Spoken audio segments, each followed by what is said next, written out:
नमस्कार दोस्तों, मैं हूं सूरज और मैं आज आपके बीच लेकर आया हूं साइंस का सेट नंबर 6। तो इस वीडियो में अंत तक बने रहेंगे ताकि इस सेट में तमाम क्वेश्चंस जो है वो आप देख सकें और इस क्वेश्चंस के आंसर जो कि मैं हर बार की तरह लास्ट में बताता हूं तो वो आपके बीच आ सके। तो आप अंत तक ज़रूर बने रहेंगे इस वीडियो में।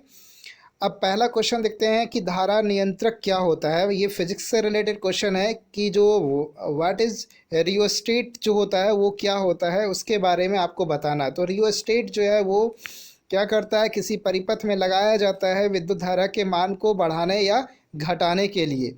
तो इसका विद्युत धारा का मान को बढ़ाने या घटाने के लिए जो है उसका प्रयोग किया जाता है। और ये जो है हमारा क्या है, एक नंबर के क्वेश्चंस वाले क्वेश्चंस हैं, तो उसमें आप इसका आंसर दोगे। अगला क्वेश्चन है कि समांतर दर्पण का जो फोक्सांतर होता है वो क्या होता है। तो जो प्लेन मिरर होता है उसका फोक्सांतर अनंत होता है। अगला क्वेश्चन जो है हमारा क्वेश्चन नंबर 3, वो कहता है कि आँखों में किस किसी वस्तु का प्रतिबिंब कौन सी सतह पर बनता है। मतलब आँखों में जो है कहाँ पर इसका प्रतिबिंब बनता है, सीधा क्वेश्चन अगर पूछा जाए तो वो रेटिना पर बनता है। तो इसका आंसर रेटिना हो जाएगा। विद्युत धारा का जो है मात्रक क्या होता है। तो विद्युत धारा का मात्रक एम्पियर होता है, जो कि आप इसका आंसर दोगे एम्पियर। अगला क्वेश्चन है कि घरेलू परिपथ जो होते हैं उसमें विद्युत युक्ति जो है जुड़ी हुई होती है, वो किस क्रम में जुड़ी हुई होती है। घरेलू परिपथ में विद्युत युक्तियाँ कैसी जुड़ी हुई होती है, तो वो समांतर क्रम में जुड़ी हुई होती है। यहाँ तक आपका ऑब्जेक्टिव टाइप के वन लाइनर क्वेश्चन थे जिसके आंसर एक लाइन में आप दे सकते हो। अब है कि हीरे का अपवर्तनांक 2.42 होता है, इसका अभिप्राय क्या है। तो देखिए, हीरे से जो प्रकाश की किरण गुजरती है, तो प्रकाश की किरण जो हीरे में प्रकाश की किरण जो गुजरेगी, निर्वात में जो प्रकाश की चाल होती है और हीरे में जो प्रकाश की चाल है, दोनों का जो अनुपात है वो 2.42 है। यहाँ पर उसका यही अभिप्राय यहाँ पर होता है। अब बोलता है कि यह कहने का क्या तात्पर्य है कि दो बिंदुओं के बीच का विभवांतर 1 वोल्ट है। देखिए, दो बिंदुओं के बीच के विभवांतर, विभव का जो डिफरेंस है, दो बिंदुओं के बीच के जो विभव के डिफरेंस होंगे वह 1 वोल्ट है यहाँ पर। उसके कहने का मतलब है कि एक बिंदु जो है वहाँ पर का विभव ज़्यादा होगा और दूसरे बिंदु का विभव जो है वो कम होगा, इसलिए दोनों के बीच का जो डिफरेंस है वह कितना है, 1 वोल्ट है यहाँ पर।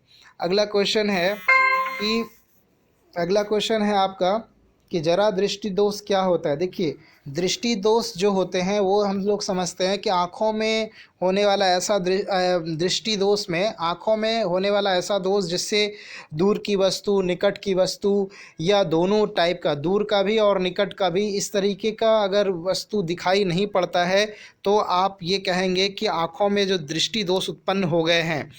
तो यहाँ पर जरा दृष्टि दोष कब उत्पन्न होगा, जब जब व्यक्ति को ना तो दूर का दिख रहा है, ना तो दूर का दिखेगा ना तो पास का दिखता है, तो वैसे दृष्टि दोष को क्या कहते हैं, जरा दृष्टि दोष कहा जाता है। इसमें बेलनाकार लेंस का प्रयोग किया जाता है इसके उपचार के लिए। अगला क्वेश्चन है, ये क्वेश्चन जो है पूछा गया, यदि किसी विद्युत बल्ब के तंतु का प्रतिरोध जो है वह 1200 ओम है, तो बल्ब जो है वो 220 वोल्ट के स्रोत से कितनी ऊर्जा उसको लगेगी, आपको बताने के लिए कह रहा है। ये क्वेश्चंस जो है न्यूमेरिकल्स में है, इसके आंसर आपको लास्ट में मिल जाएंगे बना हुआ, आप स्क्रीनशॉट जरूर ले लीजिएगा। अगला क्वेश्चन है यहाँ पर कि किसी ऑटोमोबाइल जो ऑटोमोबाइल का मतलब होता है गाड़ी को पीछे देखने के लिए जो है वो दर्पण का प्रयोग किया जाता है, उसके बारे में यहाँ पर इस तरह के आपके पास क्वेश्चंस हैं। तो ये क्वेश्चंस को पढ़ने से कोई फ़ायदा नहीं है, आप इसके आंसर्स जो है ज़रूर देख लेंगे लास्ट में, क्योंकि ये क्वेश्चंस को मैं डील नहीं कर पाऊँगा ऐसे शब्दों में। अगला क्वेश्चन यहाँ पर केमिस्ट्री से रिलेटेड है, जो कहता है कि एक धातु का नाम बताइए जो सर्वोत्तम विद्युत का चालक होता है। तो देखिए, सर्वोत्तम विद्युत का चालक जो होता है वो चांदी होता है। अगला क्वेश्चन है यहाँ पर कि जो एक समांतर हमारा जो आवर्त सारणी है, आवर्त सारणी जो है हमारा, पहले उसके बारे में डिस्कस कर ले। आवर्त सारणी का प्रथम वर्ग में एक तत्व के नाम लिखने के लिए कह रहे हैं। तो आवर्त सारणी का जो प्रथम वर्ग है उसमें सबसे पहले जो आता है, पहला वर्ग में जो पहला तत्व आता है वो आता है हमारा हाइड्रोजन। तो हाइड्रोजन आता है। हाइड्रोजन के बाद जो आते हैं उसको लिखना आता है, जैसे कि हाइड्रोजन के बाद जो उसमें आता है लिथियम आता है, तो उसे लिख सकते हैं यहाँ पर। अगला इसमें जो क्वेश्चन सोडियम भी आते हैं उसको लिख सकते हैं आप। अगला क्वेश्चन है कि निम्नलिखित समीकरण को संतुलित करिए। देखिए ऐसे तो देख करके संतुलित करने का है, तो यहाँ पर देखेंगे कि ऑक्सीजन की मात्रा कितनी है। ऑक्सीजन की मात्रा 4 है यहाँ पर, और हाइड्रोजन की जो मात्रा है वो है 2। और यहाँ पर देखिएगा इसी क्वेश्चन में तो जो आपके यहाँ पर Fe है उसकी जो मात्रा है वो 1 है। तो आप बैलेंस करने का कोशिश करिएगा। इसमें से आप किसको बैलेंस करेंगे, तो ऑक्सीजन को बैलेंस करेंगे। तो ऑक्सीजन को बैलेंस करने के लिए यहाँ पर 4 लगा दीजिएगा। जब आप तो 4 लगाएंगे तो आपका क्या होगा कि हाइड्रोजन जो है वो बढ़ जाएगा, 8 हो जाएगा। तो हाइड्रोजन के साइड में भी आप क्या करोगे, 4 लगा दोगे, तो हाइड्रोजन आपका बैलेंस हो जाएगा। और ये जो Fe है उसके आगे में आप 3 लगा दोगे। अब अगला क्वेश्चन देखिए, यहाँ पर कह रहा है कि CH3COOH का जो IUPAC नेम है वह क्या होगा, वह बताना है आपको। तो इसका आंसर तो ऐसे तो आपको मिल ही जाएगा, लेकिन आप सिंपल समझिए, फॉर्मिक के बाद एसिटिक अम्ल होते हैं। तो फॉर्मिक अम्ल के बाद जो आता है एसिटिक अम्ल आता है, तो ये एसिटिक अम्ल का फॉर्मूला है। ठीक है, अगला देखते हैं क्वेश्चन नंबर हमारा जो है 15 क्या कहता है कि अम्ल या क्षार की जांच के लिए 2 संश्लेषित सूचक का नाम बताना है। तो देखिए लिटमस पत्र से तो आप इसका जांच कर ही सकते हैं, लेकिन इसके अलावा भी जांच करने की प्रक्रियाएं होती है। अगला क्वेश्चन देखते हैं, क्वेश्चन नंबर 16 वह कहता है कि कॉपर सल्फेट के विलयन में लोहे के टुकड़े को डालेंगे तो विलयन का जो रंग होता है वो बदल जाता है। देखिए कॉपर सल्फेट में कॉपर जो होता है लोहे की तुलना में कम अभिक्रियाशील होता है, इसलिए कॉपर सल्फेट में कॉपर को हटा करके Fe उसका स्थान ग्रहण कर लेता है। तो जब उसका स्थान ग्रहण कर लेगा तो उसका रंग जो है वो बदलकर हरा हो जाता है। अगला क्वेश्चन है यहाँ पर कि विद्युत ऋणात्मकता क्या होता है। सबसे अधिक विद्युत ऋणात्मक तत्व, जैसे सबसे अधिक विद्युत ऋणात्मक तत्व तो फ्लोरीन होता है।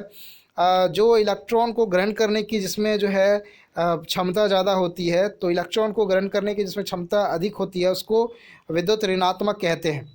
ठीक है, अगला यहाँ पर क्वेश्चन देख लेते हैं कि धातुएं विद्युत के सुचालक होते हैं। दो उदाहरण दीजिए। क्यों होते हैं? धातु का जो इलेक्ट्रॉन्स होता है उसके आउटर मोस्ट सेल में पाए जाते हैं, और फ्री स्टेज में इलेक्ट्रॉन पाए जाने के कारण से जो है इलेक्ट्रॉन्स मूव कर सकते हैं। जब उसमें फ्लो जो है करंट का फ्लो होता है तो इलेक्ट्रॉन्स एक जगह से दूसरे जगह, जब उसके आउटर मोस्ट सेल में आसानी से एक जगह से दूसरे जगह जा सकता है इलेक्ट्रॉन्स। यही कारण है कि जितने धातु होते हैं वो विद्युत के सुचालक होते हैं। 2 उदाहरण देना है इसमें से कौन कौन सा धातु जो है वो विद्युत के सुचालक होते हैं। और उसके बाद है कि धातु के साथ जो है अम्ल की यदि अभिक्रिया करते हैं सामान्यतः कौन सी गैस निकलती है, तो हाइड्रोजन गैस निकलती है। उदाहरण दे करके समझाना है, तो उदाहरण आपको लास्ट में मिल जाएगा। और आप इसकी जांच कैसे करोगे, तो इसका जांच हम कर सकते हैं यदि उसे किसी बोतल में रख करके उसमें धातु का टुकड़ा डालेंगे तो, और माचिस की तीली जब जलाएंगे तो पॉप सा आवाज़ आएगा। तो अगर पॉप सा आवाज़ आ गया तो समझ जाइए कि वो कौन है गैस, वो हाइड्रोजन गैस है। साबुन और अपमार्जक में अंतर क्या है? सिंपल सा आपको अंतर मिलेगा जो लास्ट में आप देख लीजिएगा। रक्त किस प्रकार का ऊतक होता है?